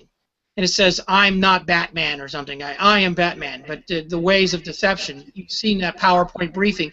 There's a bunch of slides in the middle where it shows how the Arabs love their psychopathic terrorists as long as it's in Arab colors. Then suddenly the slides change to a menu sign of buffalo meat for sale for lunch. And then there's flying saucers, showing a 1950s flying saucer, then a more modern version of flying saucer, and then the next slide after the flying saucers shows a rubber tire and a wagon wheel versus a camera versus a cell phone camera. So there's no text to go around with these PowerPoint slides, so you kind of have to guess what was GCHQ telling people. It looks like they're saying that the anti-gravity craft coming from outer space is a hoax, is what the implications are. Okay, GCHQ is the British version of the National Security Agency. Yeah, they spy on everybody, surveillance. Okay, but I'm not sure I'm getting that from your description. I'd have to see those slides to... Well, you've got the slides. I sent you the slides, and you could just look it up around slide 35. Okay, well... They're making an analogy. You got to send them... Suddenly, you got flying saucers in the middle of this thing is supposedly about deception. That's kind of really startling. You're expecting them to talk about, marketing, Okay. low-level marketing to make the enemy do what you want, and suddenly we got flying saucers. Okay. All right. I do have an interesting letter from Mark Richards here that I just received while I was traveling. So it came in August, end of August. But he's talking about repeated problems with the space program. And he says, despite the milestones, commercial space flight suffered major setbacks starting in October 2014. Virgin Galactic Spaceship 2 crashed while testing a new fuel, killing one pilot and seriously injuring another. A smaller version of the space plane won the X Prize a decade ago by crossing the boundary of outer space, and the company had hoped to finally begin flights for customers in 2015. The crash came days after the Orbital Sciences Atari's rocket exploded carrying supplies to the International Space Station. Questions soon emerged about the company's use of a 40-year-old Soviet rocket engine to fill a $1.9 billion International Space Station contract.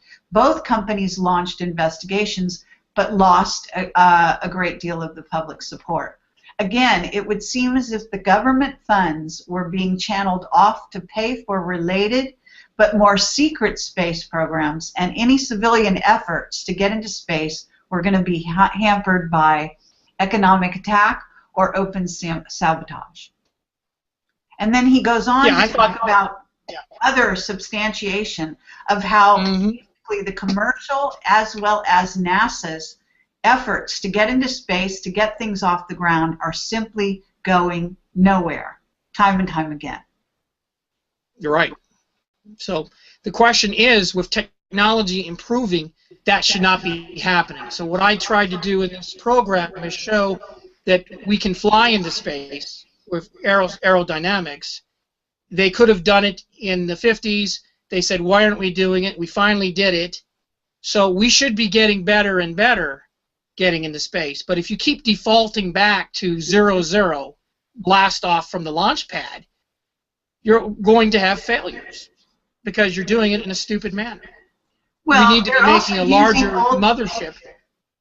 They're using old technology as well, as it happens. Yeah, but I'm saying that technology is ballistics, right? Ballistics is the hardest way to get into space because you're not using the atmosphere to get you at least some altitude and speed. You're trying to go from 0 altitude, 0 speed, 0 to hero, and that is stressful. That's extremely stressful, extreme way instead of easing your way into space. Right? Okay. And it smacks of deliberate sabotage, dragging their feet. And we put, in this program that we can get into space with a mother, aerodynamic ship, so to speak, mothership. And they're not taking that path. They keep defaulting back to these blast-offs on the launch pad. At least in the public. And it's hard to make money that way. In the public, in this public sector, yeah. The public space sector, blast off. Mike, where is your? I want to take questions from the chat. We've been going for a while. Can you tell us where your next lines of inquiry are going to go before we start taking questions? Okay. So where are you headed with your And I'd love you to tell us the names of your books again. We'll put them on the website so people can find them. Where are you headed now with your research? Right. What I'm saying is that if somebody talented like a Burt Rutan would come out of retirement, I believe you could make a space plane that doesn't need a mothership. You take the NF-104 example of a combination jet engine and a big rocket motor with a lot of fuel that can re-enter once it leaves the atmosphere and get into orbit 17,000 miles an hour. I believe we can actually have an aerospace plane just off and use staging from the plane go from jet engine 5,500 or 50,000 feet, 1,000 miles an hour. But you see the idea. And to then go to rocket ship. There's a company trying to do this, Skylon, and they're doing it, again, a very difficult way. They're trying to make the same jet engine that burns air and fuel, in the atmosphere. They're trying to make it change when the atmosphere runs out into a hydrogen-fueled rocket engine. And to do it, they got to circulate the fuel around the spaceship, and they have cooling fins to cool down the fuel, cool down the outside edge of the aerospace plane. And it seems awfully complicated. Why don't you just have one engine to get you as high as you can in the air, and another rocket engine to get you into space? Is what I'm saying. Okay? Yeah, but if the Illuminati... The criticism that they might say is that the aerospace mothership combination with plane doesn't give you enough payload. Well, I'm just obviously saying make a bigger mothership, or, like I said, make a plane that flies itself into space. Okay, but didn't you just say that it's not the planes that are the problem? Although I agree with you, of course, the method is seriously flawed.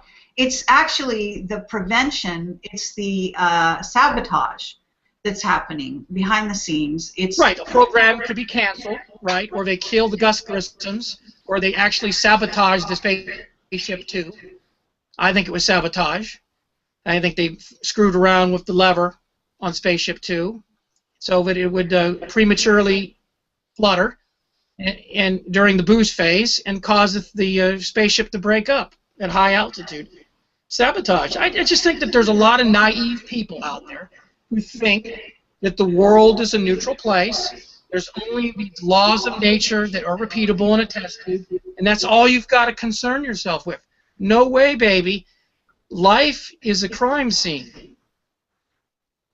And if you want to go into space, you better have good security, because there's a lot of people who don't want you to get into space. Fair enough. Okay, thank you, Mike. Now, what I want to do is take some questions in the chat, but I actually can't find it. All right. So I need some help from my producer to actually help us find the questions, and I'm going to try to find them myself on another computer I've got standing by here. And I know that they exist in theory, because we do have some. I got one question about the librarian. Okay, go ahead. With Noah Wiley. All right. I like the show. I think he's trying to make people think in a non-linear fashion, and I think it's the encroachment of human creativity, the right stuff, that is going to continue to the edges of the limits the Illuminati has under us. So it's going to happen. It's good. It's a good thing. Okay, that was sort of a... And then the next question I got, what was Arthur C. Clarke's involvement with the Illuminati? Well, it looks like he was a pedophile. He was in the British Interplanetary Society. He wrote 2001, which is a direct attack on Christianity.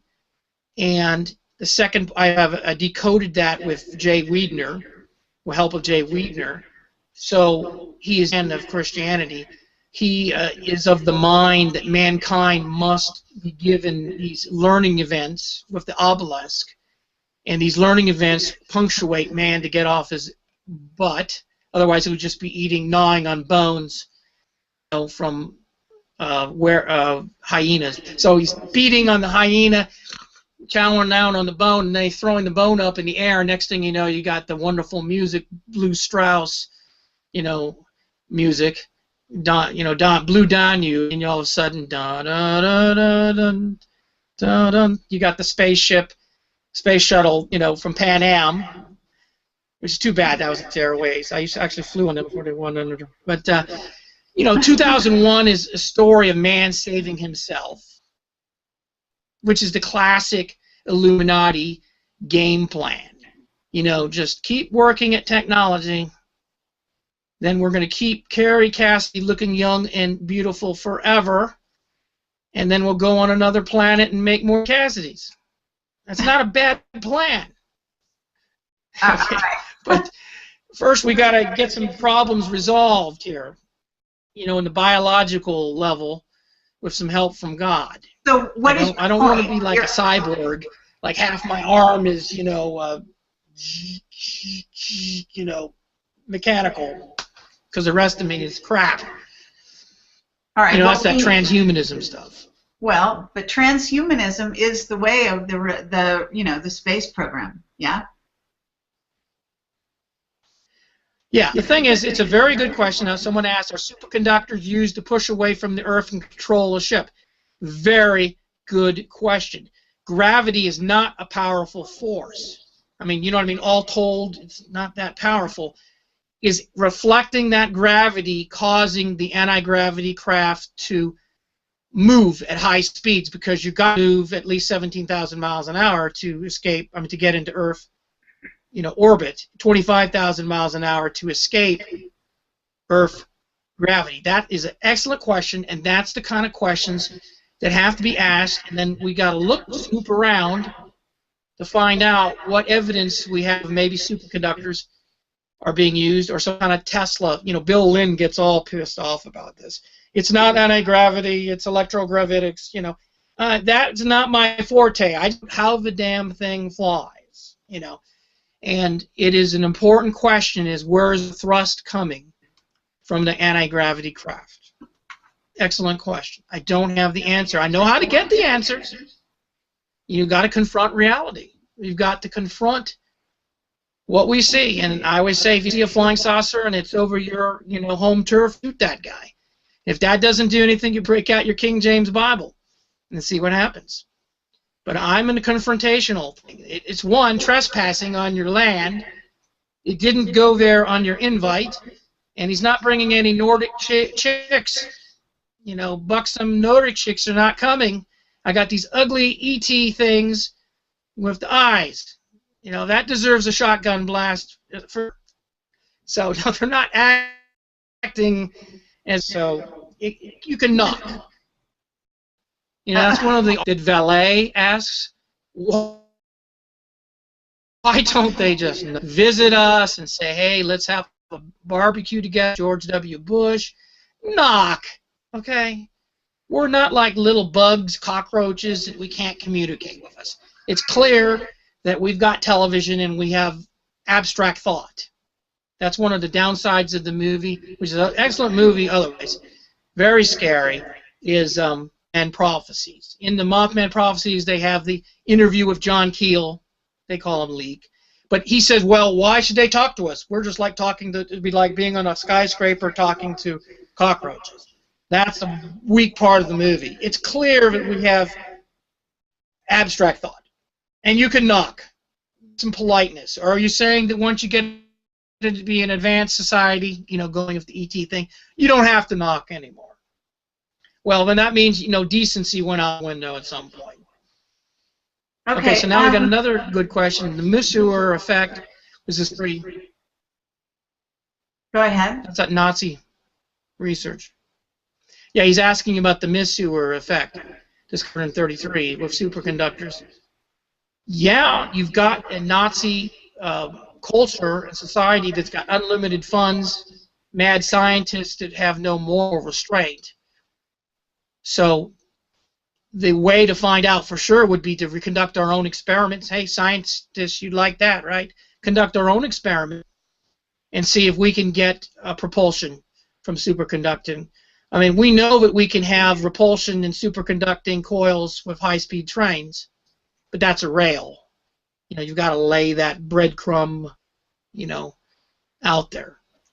So, good question. You're asking the right question, and with these questions, we would call them EEIs, essential elements of information in the U.S. military. We would have a list of EEIs, and then we say, Bonds, go out there and find out, the answers to these EEIs. And believe me, I have a bunch. I don't try to put them all out on the internet, but I'm getting frustrated. I don't have a budget like James Bond has to go doubt these realities and confront them. So I'll let some out there, you know, which I've done a little bit tonight.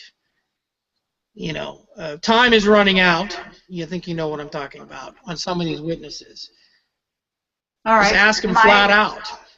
And I think that he doesn't have to be clued in onto the secret program. I think somebody who's been very frustrated that the X-15 was held back and the X-20 was held back, he'll just say from his perspective, we could have went into space, just my conclusion, we could have went into space before Mercury even blast off.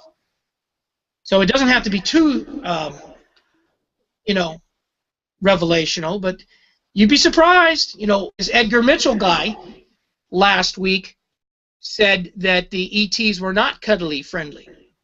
He, I guess, having a moment of crisis or conscience, or he was told to change the story, but he told the reporter from England that they were nice guys. The ETs are up there were nice guys. And then last week he just, you know, went back on his story. I would love to. That's very interesting. I will have to investigate that further. Mike, there's another question here. I'm wondering, the person. You get him on the show. Yeah, absolutely. It looks like they didn't. You could do it. Thank you. I'll try. Look, there's a person here who said, does Mike know on August 28th at 40 degrees above zero? What was that?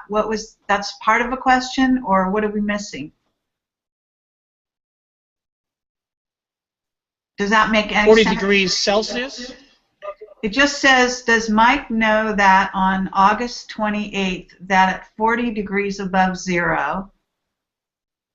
I'm not sure. Yeah, but he might be talking about the CERN experiments, which are very disturbing out there in the Alps. Yeah. These guys are trying to destroy matter or make a black hole. It's like, dude, if you blowing us all up, you know, why are these Illuminati guys doing this stuff? You know what I mean? They're like mad scientists. I did it! I blew up the world!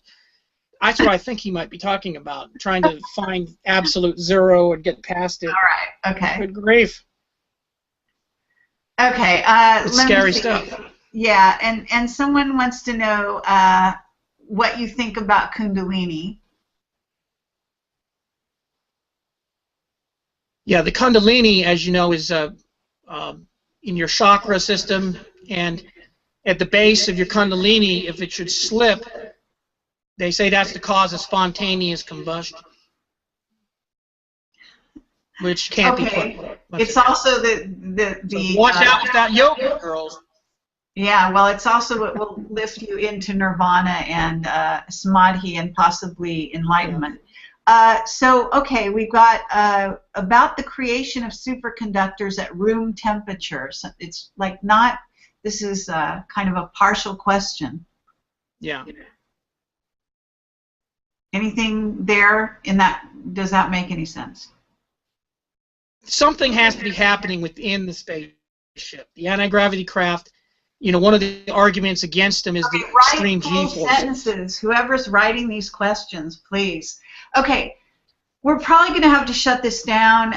One or two more questions if you'd like. Other than that, again, Mike, are you writing another book? Where are you headed now? Oh, right. Now, what I've done is written a book on why the hive, you know, is built and why the sheeple like being the hive. I could write a sequel to James Bond is Real using this because it excites me. So, you know, I have another outline where I just take the idea that we shouldn't have shut the OSS down in the first place. So that's a spy-centric theme. Or it could also be both, actually. First half of the book, we shouldn't have shut the OSS down. And the second half of the book, we shouldn't have shut NACA down. Should have kept the military involved in space. I'm tended to kind of lean toward angle, which is to explain, hopefully predict what the next move is going to be by the Illuminati. But what I would do at the end of this show is hope somebody can make that aerospace plane, the simple aerospace plane, the NF steroids, and get us into space routinely and outflank the Illuminati. It's, you know, the best thing is proof in the pudding. You got a bunch of people in space reporting back from experience, eyewitness, what they're seeing. That is, you know, they can't stop that if we happen. Okay, That's well, what we need. actually... We also need people confronting reality here on the Earth, too. I gave you an example earlier about the, you know, sea, you know, Bermuda Triangle, stuff like that. We've got to confront these phenomena and artifacts. We're not doing it. So basically you're saying we need some people with the right stuff. Is that right? Need people with right stuff. James Bond with the right stuff. Like Kerry Cassidy. You have the right stuff. Okay, fair enough. You do. Thank you, You may not hear it from anybody else, but I told you today you got it. Thank you, Mike. I really appreciate that. Okay, right stuff. So you've got the right stuff too, and thank you so much for coming on the show. Thank you everyone for listening. We'll do this again soon. Mike, keep us posted. Send me the links to your latest books. I want to make sure they get out there. You're always doing some fascinating work, and it's great to hear from you. So. Sorry for any technical errors that we had. This will go onto my YouTube channel. It'll get a large audience there. And thank you again, and good night, everyone. Any last words, Mike? Roger. Very good. Yeah, I wrote the Reich stuff, like the Third Reich, the Reich stuff. Very clever. That's right. It is the Reich stuff. That's where we got Wilhelm Reich. Unless Bill did. Sorry, Bill. We got it from the Germans, the gravity stuff. Okay, so you can say no to a girl in black leather. Okay, bye. Give me a flying saucer. Thank you. Good night. All right, talk to you later. Bye-bye.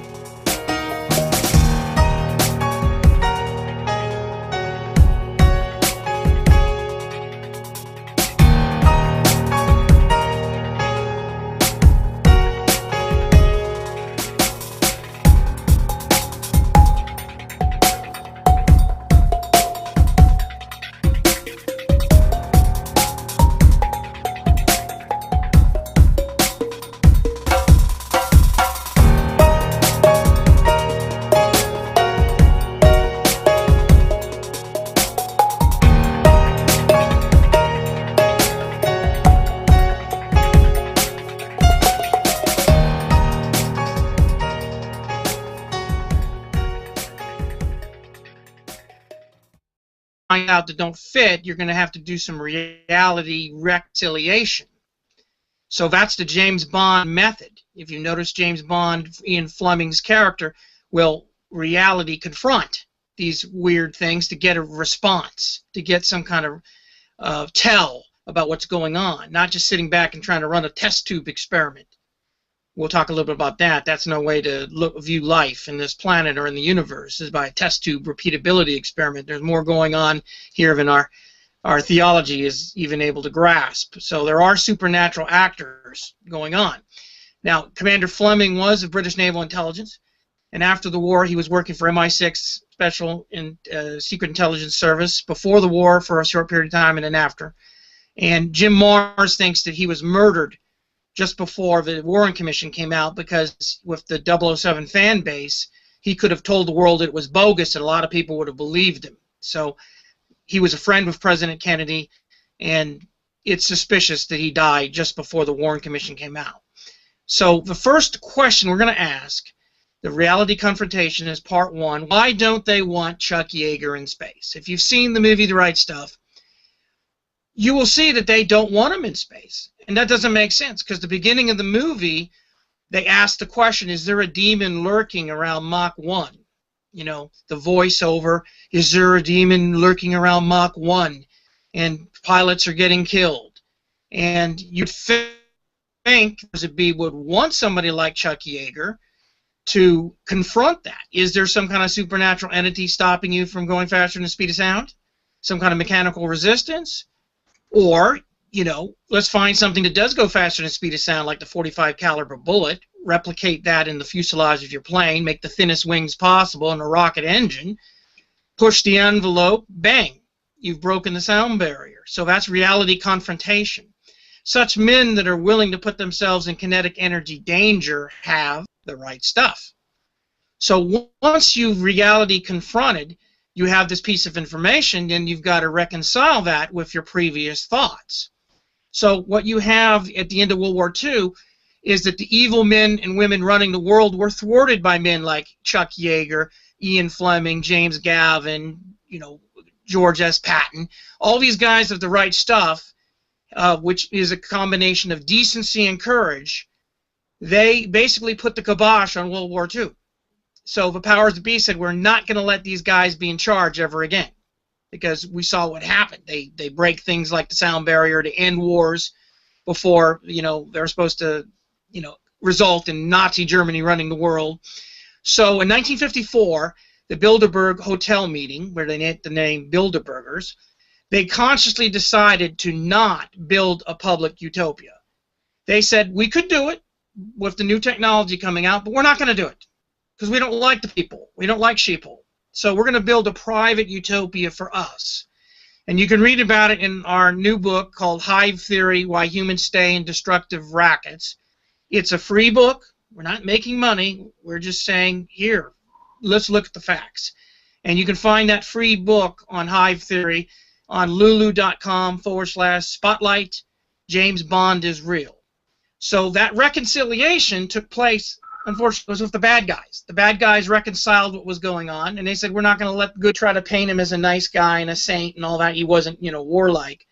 But during the war, there was a guy who was a rival to him, and von Braun got him killed, put into a prison, a war camp, actually concentration camp, and his wife was also thrown in the camp too. So von Braun could be brutal, so most people try to categorize him as an SS major who looked the other way. Mike, can you hear me? I just want to slow you down there because where are you getting this information about von Braun? I do find it very interesting, and can you give us your sources on that? Yeah, you go to the FBI files on von Braun, and they're alphabet letter A, B, C, D, E, F, G, H, and you go to each one of the von files and actually read them. You'll see that somebody tried to kill him with a private aircraft engine malfunction. He was sending correspondence to somebody in a P.O. box. So he's doing a lot of weird, shady stuff. And then in the very last, next to the last document, you'll see that during the war, von Braun had a rival, Meikle something. I don't have it in front of me, but I can go back and look it up for you. He actually put that guy, a rival rocket scientist, in a concentration camp. Killed him. So von Braun's got a lot of shady things that he's done. Most people will try to say he looked the other way at the tunnels, the middle works, where he just looked the other way and let people work to death, building his rockets. The joke is, I aim for the stars, but sometimes I only hit London. Okay, that's a little bit of a joke, but he's trying to get to the stars, and first he's got to blow up a lot of innocent Londoners. But interestingly enough, Ian Fleming in 1954 warned about von Braun clearly in the book Moonraker. That book, Moonraker, is totally different from the movie, which we'll talk a little bit later.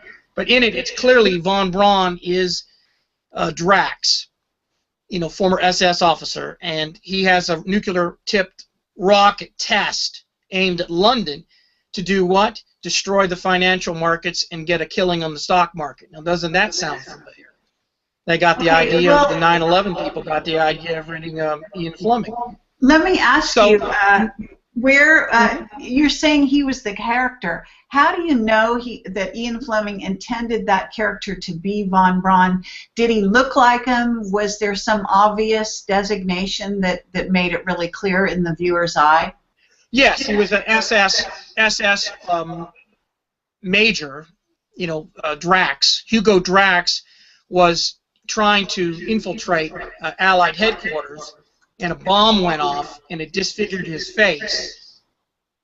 And that is totally like a guy named Skorzeny, who's got a disfigurement from a sword duel.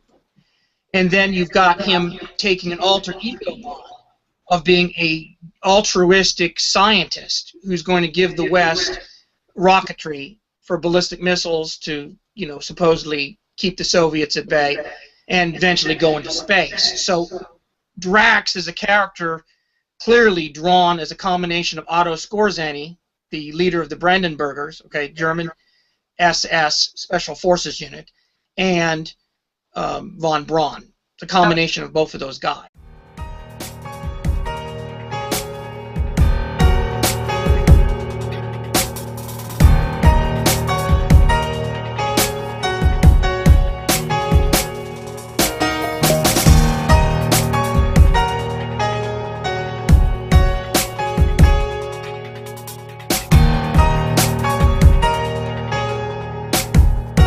Hi everyone, this is Kerry Cassidy from Project Camelot, and we are going live with Mike Sparks talking about James Bond and the right stuff. It's basically a conversation about NASA, James Bond, Ian Fleming, and the secret space program. And so I want to say that Mike Sparks is a former U.S. Army Airborne Infantry and Marine officer. And he is a James Bond historian, and he reveals why what he calls the white space program, I assume that's the surface NASA program, struggles continually just to get into space, when a winged space planes pioneered by Chuck Yeager's The Right Stuff test pilots are putting civilian satellites and soon celebrities into orbit with no problem. And this is a fascinating discussion that we're going to have here, and sorry for the very strange start we've had. We have not been able to publicize this, so if anyone finds this, if our producer does share it at the last minute, we might get a few stragglers in, but this will go onto YouTube, and then it will be broadcast on my YouTube channel, so people will be able to see the broadcast. We had all kinds of very anomalous sound issues initially. Very sorry for that. Okay, so Mike, welcome, and I'm going to put the camera on you here, so you are broadcasting. Right. Thank you. Do you want to? So today we're going to talk. Yes, today we're going to talk about. What's that? Sorry, we have a delay. If you could talk about yourself and your background. A bit in the beginning before you launch into the topic. Oh, right, before we launch into space, right. My background is military reformer, and the goal there is to make the military better. To do that, you've got to question if there's a better way of doing things. So that usually starts at your own level, which in my case, infantry level, is you know, obviously basic ground combat. But then, you know, as you get more advanced in your thinking and you start asking about other things, you go to the next level, which would be machines moving you across the ground or across the water, and then machines moving you by the air. And then the next step of that, of course, would be space, which is an achievement mankind in this you know, generation achieved in the 1950s, yet as time goes on, we have not gotten better at getting into space. So myself as a young man watching the Apollo moon shot, supposedly, right, and seeing us then thereafter just basically struggle to get into space, it makes you want to do some James Bond work, do some reality confrontation, and then once you find people like Chuck Yeager be in charge ever again after World War II. But what people like Yeager do, even though you push them off to the side, is they're still going to push to try to find out what the truth is. And if that gets out to the common sheeple, that would force them to have a reality reconciliation. And then, of course, the Illuminati don't want that. So what I do now is ask you the question, audience. Have you heard the term out-of-place artifacts, UPARTs, okay? What that means is we have a theory called caveman to spaceman, in that mankind just gets better through trial and error and people crashing in spaceships and planes, right? But there's a bunch of things that we've discovered that don't fit into that theory. And I'm going to use one example. There's an aluminum ingot that was found near a dinosaur bone, when aluminum wasn't supposedly discovered until the 1880s. Now, in law, we say fraud vitiates everything. In other words, if you find one case of somebody lying to you and the other side, that's it. You got to throw the whole case out, right? But why doesn't that operate in science? It should, because if you found an out-of-place artifact, you damn well need to reconcile it with your reality worldview. Okay, and there's thousands of these parts. You know, they've got computers that were, you know, recovered from sunken Greek ships and batteries and all that stuff, and it's not happening. The reality reconciliation is not happening, and that's one of the faults that we and all will call this the paranormal world. The people that are looking into this stuff are saying, look, life can't be boiled down to test tube experiments of just nature. There are supernatural things going on by supernatural actors, and you have to be factored in. They're happening. And so you've got to factor it into your worldview. Well, there goes, crash goes your secular worldview. It just doesn't work. It doesn't match what we see, see in reality. So theoretically, there could be a demon at Mach 1, stopping people from going faster than the speed of sound. But that guy would have to be goaltending. Everywhere on the earth, demon would have to be goaltending mankind and not letting him, go past the speed of sound. Not likely. But that doesn't mean. So the best way to look at life is as a crime scene, not as a test tube experiment. There's a combination of natural laws that are always taking place, that we got them from a lawgiver, but there's also the possibility of supernatural things injected, right? So that there's the Bermuda Triangle. There was another triangle out in Japan called the Devil's Triangle. One guy in a show that's very highly recommended, you should watch, is called Beyond the Devil's Sea. This guy said that all we know about the Derbyshire, this was an English iron ore ship, was the last sighting of it was an oil slick. He took that oil slick and gambled, put everything behind it, got the families that were missing loved ones and to fund an expedition. He went to that oil slick and he found the ship. He found the iron ore ship and found that the way that the ship was destroyed was the waves were too long. The waves from the tsunami were so long that they crushed the front part of the ship and then the second part of the ship and the third part of the ship. So he reality confronted the situation, and then he reconciled his reality and said, well, at least this isn't one that was destroyed by some kind of demon or supernatural presence. But see, we don't have that going on in this generation. Such men that will reality confront and then force a reconciliation, they're very dangerous. So intellectually curious and confrontational men like Yeager must not be allowed in space.